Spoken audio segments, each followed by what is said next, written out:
Wewe kuna chochote unachokiona kweli hapa? Nafikiri nataka kuona kwa ukubwa basi. Jamani. Hii kweli ni dhahama. Dhahama uliwaletea ndugu zako ndani, si ndio?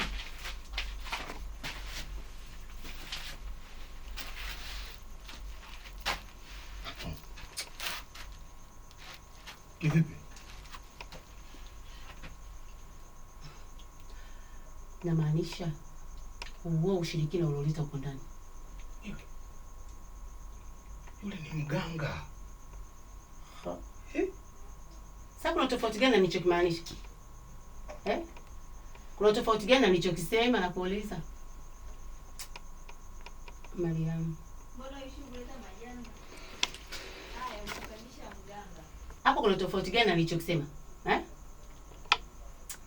Yaani wewe uishi majanga. Haya, utamtoaje ndani huyu mganga uliomleta?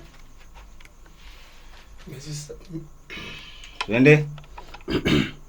Action. Miezi 6 yake kisha. Miezi 6? Kwa maisha tutakaa kwenye hii karaa kwa miezi 6? Kweli mzee Kikala alikuwa sahihi. Sahihi kivipi sasa? Yaani wewe baba ni bure kabisa. Baba mbinafsi wewe. Mbinafsi wewe baba wewe.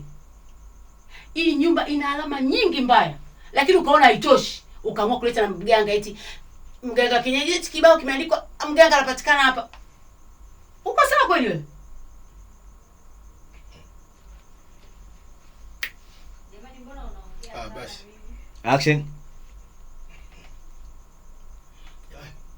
Mbona mnanilaumu tu mimi, mnanishutumu tu? Utafikiri kama mimi nilikuwa najua?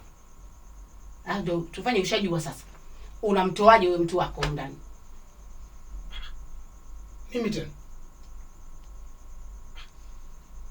Ni mwenye nyumba yake. Ndio anaweza kumtoa, anaweza kumfanya chochote. Ni mwenye nyumba, sio mimi. Sasa jamani, huyu baba hapa anahusikaje? Baba ndio ameingia naye mkataba huu. Baba ndio alimpangisha, hakuuliza.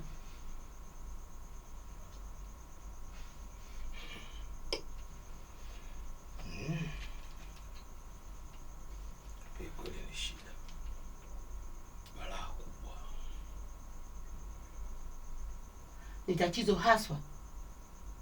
Tena tatizo kubwa. Kama hutaweza kulitatua.